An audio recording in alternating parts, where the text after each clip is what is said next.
Alright, y'all, I'm back, and we're going to go on a date with Isabel and see how that goes.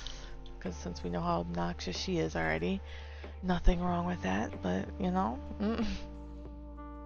not my cup of tea, but you know.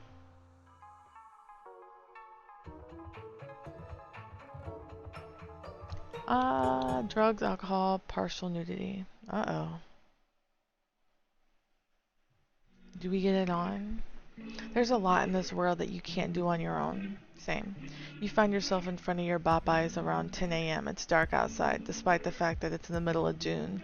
The clouds overshadow your store as you fumble for your keys. It looks like it might rain, which already puts a damper on your mood. You hate the rain. So do I. You always find yourself thinking of your girlfriend, or more accurately, your ex-girlfriend, the ex who made you into the person you are now, or well, at least according to your latest mixtape. Ever since your music started popping off on Big Bach, you feel on top of the world. Record labels are flooding your DMs. You were always meant for fame, and the women trying to slide into your Instagram DMs is pretty good on your confidence. You pull out your phone, notifications booming, something you're not used to yet. So many people want to talk to you, pursue you, and actually care about your craft. It's weird. You've been waiting for this for years, and now that it's finally happening, it feels weird. But you feel on top of the world. What can you say? It's the Sagittarius in you. It's around noon when you come out of the back office to make sure people aren't fucking around in the front. Business per usual. The bar on the other side of the building has its usual day drinkers, while the restaurant is still top tier. It got a 3-star rating for that reason. You can't wait to quit this place for good. A woman around your age walks into the main entrance looking a bit unsure of which direction she wants to go. You catch her eye and her loud appearance fills the room with energy of High School Musical. Yikes. And that isn't a good thing. I feel you, Malik. She ultimately decides to come to your fine establishment first, and you have to pretend you weren't watching her from the moment she opened the door. So, I'm thinking I want to drown down some dry biscuits with a shot of tequila. Nice to know you don't drink much. Yeah, not much of a drinker. I dabble more in a cool drug scene, nothing crazy, just shit growing from the earth. You look her over, even though she's not quite your type. Still, a man would never turn away a plate of fresh fruit. Oh, that's shitty, Malik. Don't be like that. Don't play her, even though I don't like her. So what can I get for you? It's Tuesday. We got special. 2 wings, fries, and a biscuit for $3. $3? Damn, that's a steal. At the theater camp, they gave the counselors a discount, but I'm really over those dry sandwiches. I bet they got y'all with those dry-ass turkey and ham sandwiches with expired mayo and mustard. I knew the mustard was expired. Mustard isn't supposed to be spicy. Dijon mustard is spicy. Really? I can't really handle spicy food. My abuela makes fun of me for it all the time.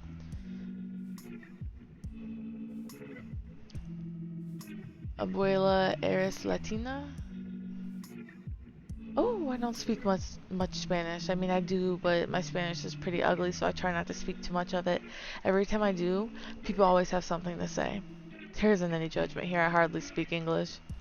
We both share a laugh, and the way she laughs is loud, louder than you expected. So loud that it fills the room. It somehow feels warmer in the restaurant, or maybe that's just you. You like your women hot enough to heat you up. That sounds stupid, but it could be a bar at some point in the near future. You make a mental note of it. The woman is quiet for a moment, realizing that everyone in the room is staring at her, and it seems to only push her into even more performativity. Maybe she's an actress, or maybe she's just a theater kid who never grew out of it. She realized you never got her name. Name's Malik, the manager of this 3-star establishment. She lets out another loud laugh, this time a bit shorter. It sounds like you caught her off guard. Isabel, but everyone calls me Isa, and I'm the greatest singer on the East Coast. She has some pipes on her, you can't lie. The singing is a bit of a distraction to the other customers, but you're the manager today, and you don't really give a shit. You don't get paid $21.50 an hour to block yourself from getting some pussy. Singing, so you like sing, so like you musical and shit. Can you sing for me maybe in a few hours after? Can you sing for me maybe in a few hours after I get off from work? Isabel rolls her eyes and you could tell you hit a nerve. You should apologize. Hey, sorry, was that rude? You have been getting better at apologizing and realizing how much of a man you are being. Ever since what happened with Yolanda, you've been a little more careful with how you treat people. Her sobs still echo in your ear. Her anguish keeps you up every night. It's fine. I'm pretty sure you didn't mean it like that. Singing so like you do musicals and shit. Her face instantly lights up, like you hit a nerve in the most sensitive part of her body. Not sexually, you mean? Although it wouldn't be hard to hit that nerve, too. After all, you've been known to be a man of many talents. Yeah, musicals. I do musicals. I run theater camps and perform on the weekends at the theater nearby. Bella Calisis? The one with the giant bird statue in the front? Yeah, that one. I can't believe you know the name. Most people just call it the Bird Place. Oh yeah, I performed there a couple of times. You're a performer too? Oh, what kind of things do you perform? You don't even hesitate to tell her. It feels like you're destined to answer this question. I rap in my spare time. Well, I guess my main time. My career's really taken off. Oh shit, you're famous? I have to listen to your stuff one day. I'm not super into rap. I'm more of a show tunes person, but I'm always willing to try new things. Oh shit, yeah. Despite your fame, it still is a bit of a surprise when people want to hear your music. You need to get used to it. It's a part of your job. I don't have a copy on me today, but if you give me your number, I can send you a link to my BoundCloud so you can take a listen. Oh, fuck yes, here. She reaches into her purse to grab her phone, unlocking it before handing it over to you. Her phone has some kind of theater case on it. Typical. Save your number and text yourself so you can have mine. Yeah, well, hey, order whatever you want. It's on me, I guess. You can get a manager's discount, anything for a future fan. Really? Anything for a pretty lady like you? She blushes. Cute. You would give yourself a point for this, but you decided that giving yourself a point for your personal wins isn't the most mature thing to do. It's not. She orders and you give her a tray, throwing in some extra fries and a pie for her. You're not above giving free food. You're not above giving free food no matter how much corporate breathes down your neck for it. Unfortunately, as soon as you dropped off her tray, the restaurant started getting busy and you were busy arguing with the woman over the price of chicken wings. You don't control the price, and if it wasn't for your pride, you would have to let it go, but she made fun of your hair and you took it personally. Boy, you worked hard on your hair. It's pride and joy, the biggest aspect of your personality.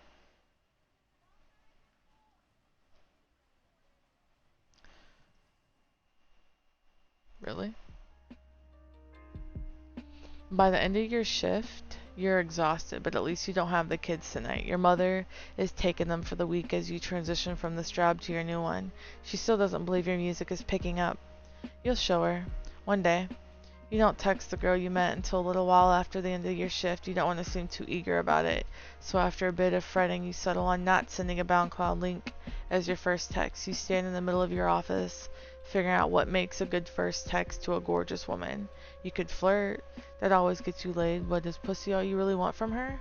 The phone in your hand dims as you try to figure out what you really want. It has been a while since you've gotten laid, but you shouldn't be approaching women with the promise to get laid. You've learned a lot about your approach to women in the past year, and hurting another one is the last thing you want. Fine, keep it casual. You can do that. Hey, it's Malik from Popeyes. This is Isa, right? Or was I just catfished IRL? Catfish IRL? That don't make no damn sense.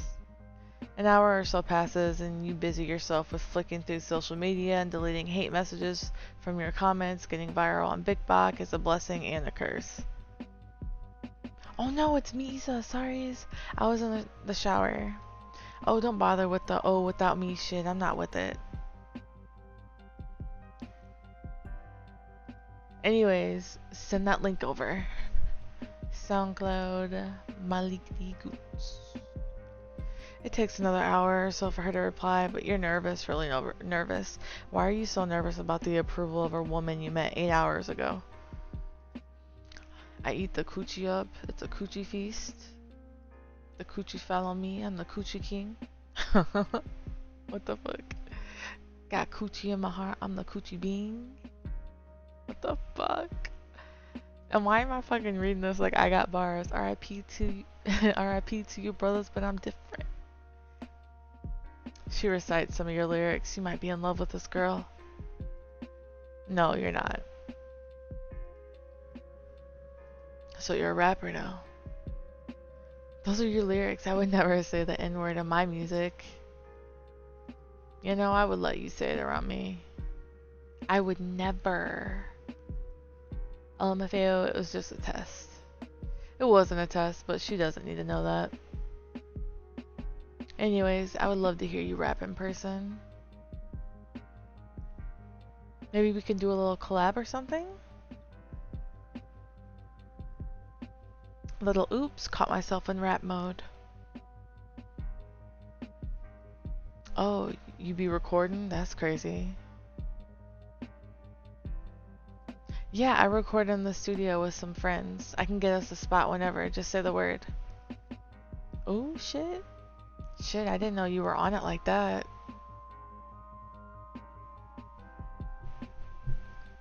Hey, maybe we should hang out a bit more before we head to the studio.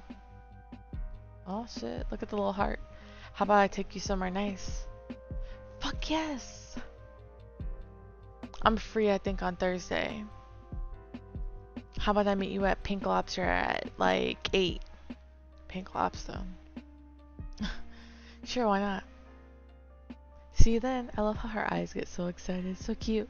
You tuck your phone in your back pocket before tidying up and heading out. You got music to work on. Prospects are in your DMs and you need to get started. Excuse me. I just burped. My bad. Pink Lobster isn't somewhere you typically find yourself. You don't have much of a taste for American seafood. Maybe it was the bougie atmosphere. Maybe it was the memory of your father preaching to you that American seafood was poisoned by the white man to make black people stay in poverty. Looking back on that, it really made no sense. But also, maybe it did. You've never had crab leg in your life, and you're doing well enough to support yourself with your music, not to mention the 2 child support checks you have to take care of every month. With your music poppin', paying bills has been a lot easier, and you really can't thank whatever higher power is looking out for you enough. Pink Lobster is somewhere you can't make a reservation to, which is a fucking joke. A high-end seafood chain doesn't allow reservations? What kind of bullshit is that? How are you supposed to impress a girl you might eventually want to wife up if you have to wait in line to get a booth in the back of the restaurant? You attempt to push the nerves away for a moment as you see her approach the restaurant. You check your breath to make sure you don't need to shove another couple Tic Tacs, oh, that's cute, under your tongue. In your distraction, you don't realize she's right in front of you until you hear her laugh. Need a mint? You know we're about to eat some cheddar biscuits, right? She hugs you and the hug feels natural and warm. It lingers a bit longer than a normal hug would. Maybe you both refuse to let go, but all you know is that the feel of her heartbeat against your chest is something you haven't felt in a long while. Hookups for you typically don't end in cuddling. The girl typically leaves or you dip out in the middle of the night. Maybe that's your fault. It is your fault. Nah, we good. We? Nah, I just meant as in me, I'm good. She cocks her head slightly at you. She'll get used to your lingo eventually. The 2 of you enter the restaurant, and thankfully there isn't much of a wait. You're quiet as you observe the menu for longer than you should have, shooing away the waiter a few more times than you normally would. Never been here before? I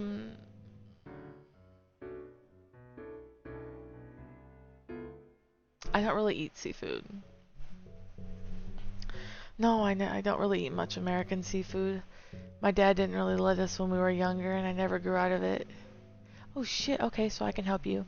My friends and I come here all the time after shows. She pauses to look through the menu for some time, and you watch her as she does. She looks focused, and the glint of the menu through her glasses somewhat calms down the nerves you didn't even notice you had. Your shoulders relax as you lean back in your seat.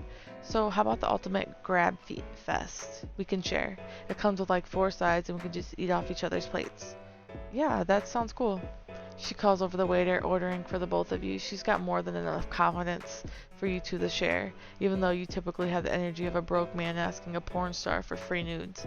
Something about her, though, it just sucks that self-assurance out of you like a vacuum, and you find yourself floundering for a way to continue the conversation at the very least. Maybe you can convince her that you're not just some boring guy who works at Popeyes.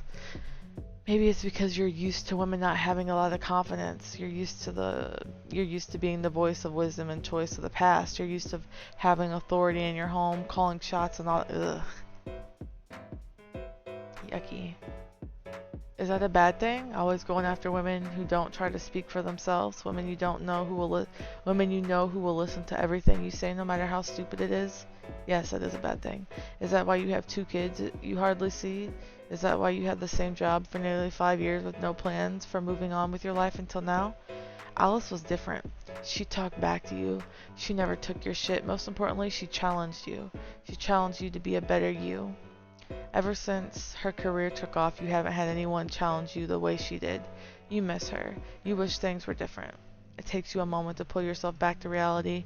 You snap back to the woman in front of you to find she's been staring at you through those gray glasses perched on her nose. Hello, Eartha Malik. Oh shit, sorry. I was too lost in your eyes. You're so beautiful, queen. Isabel nearly rolls her eyes to the back of her head. Despite that, there's a small smirk on her lips. Whew, thank God you didn't follow that one. I was asking about your rap life. When did you start, doing it? It was back in high school. Me and my friends would just cut class to go out to this guy's house down the street. He was some retired DJ, but always played beats loud enough to be heard from the classrooms. Dope guy. He smoked us out sometimes. We would stay there for hours freestyling and shit. You cut classes too? God, I hated high school. Ain't we all? Why'd you skip school? Well, I don't know if you would count it as skipping school. We were still technically in school, just not in class. So you were a fake rebel, huh? No, I was bad as hell. We were just in the theater room all the time, practicing for plays outside the school, watching musicals, theater stuff. I don't know if we're being real. Tell me about the theater life. So, theater life was just awesome. God, okay, never mind. I loved high school actually. I got to do what I loved and didn't have to worry about paying bills.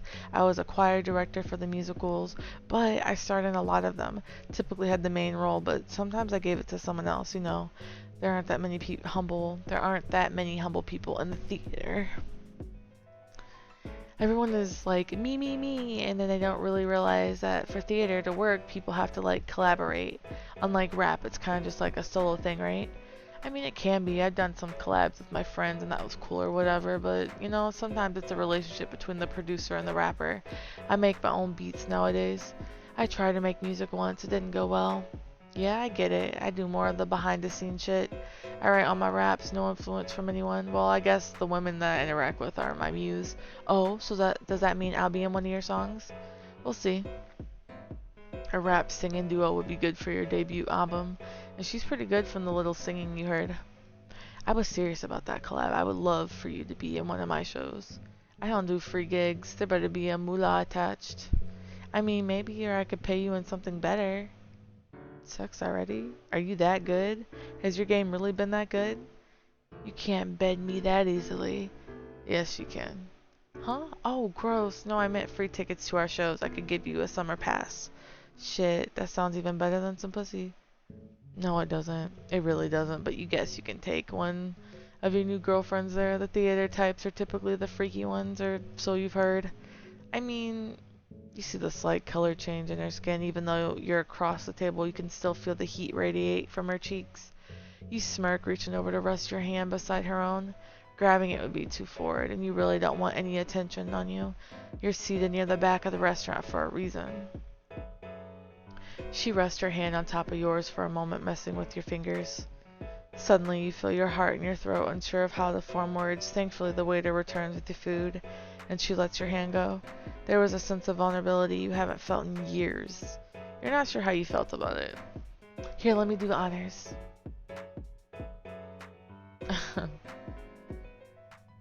You watch her as she cleans her hands with a little towelette before taking a crab leg and using a tool that honestly looks like it belongs in a toolbox to crack that shit open. She offers the meat inside the leg to you. Here, you eat the inside meat, not the shell. Well, I'm sure people can eat the shell, but I wouldn't. Oh, also, you can dunk it in the butter and the sauce. like hot sauce. This isn't really the place for good crab. I have to take you to a real seafood spot. You lean over and take a bite, chewing it and trying to figure out if you really like the taste. It's not terrible. It tastes as if chicken was raised underwater. Not bad. You're quiet as you eat, sitting back and letting her ramble on about her theater life. It's sort of hard to listen while you're still trying to pick apart your feelings about the food in front of you. It takes a while before the table's filled with crab shells and you finally lean back, actually tuning into whatever she's been saying. Theater is just hard, and people don't understand. Like, I've been working on the script for the longest time, and I hardly have time to work on it these days because I'm directing and teaching young kids how to act. Like, I love my job, I do, but I wish I could just maybe not do my job, just do my own thing and have money to support myself. I get that, or I did get that. This music shit is picking up soon. I'll be making Travis Scott money because of Big Bach, but the journey to get there took a minute. She nods, looking away for a moment before letting out a long sigh. Being a creative is hard. It's hard work that no one understands. Her attention darts to the crab shells filling up on the plate between you two. You want to say something to help reassure her, but you can't. You don't think you can comfort someone yet. Wait, why can't you? You've spent the past year finding yourself, figuring out why you are the way you are. The root of your problems are yourself. You have to decide if you want to comfort her or not. If you don't, it will weigh on you. It will weigh on your conscience for the rest of the evening, and you can't have another Yolanda on your spirit. Yeah, you should comfort her. You comfort her the best way you know how. Flirt. You wipe her hands clean, reaching over to tilt her head up to look at you. How about we get out of here? Wait, that's what the comforting was? You're thankful to yourself that you bought gas on your way here. Your car isn't shitty. You try to keep it in pristine condition in case you bag a rich girl. The last thing you want is for a girl to bail on you just because she thinks you're broke. Besides, you're about to get a new one as soon as the check clears. You've had your eye on the new Lincoln Nautilus. You decide you can splurge a little and pay for the check, leaving a rather generous tip. You know ladies love when a man is generous. It's quiet as you pull up to her house, the sound of old school hip hop filling the silence. It isn't awkward, just peaceful. There's none of that stilled post-date energy. Just the two of you enjoying each other's company. This is new for you, being so comfortable with someone you just met. You turned off your engine and the sounds of the apartment and distant police sirens filter through underneath the music. So, here we are. Yeah, here we are. Do you live alone? The question takes you by surprise, but you reach into your pocket to pull out your phone. You realize that you haven't touched it all night. A multitude of notifications are shown across your lock screen, but you can't be bothered to deal with them right now. You nod in answer to her question, glancing over at her with a raised eyebrow. You want to fuck on the first night? I thought that was against theater code. Fuck. No, I mean, maybe. I just don't want to deal with my family tonight. It's been such a good night. I don't want that to be over just yet. Oh yeah, that ain't a problem. I'm sure I got a spare toothbrush for you to borrow, and you can take my bed. You're so thankful you cleaned your place earlier that day. Bringing someone home to a dirty room is never a good look. God, thank you. She reaches into her purse, pulling out a small sandwich bag filled of what it looked like a neatly rolled joints. You're shocked for a second before you remember she's a theater girl. Want to smoke?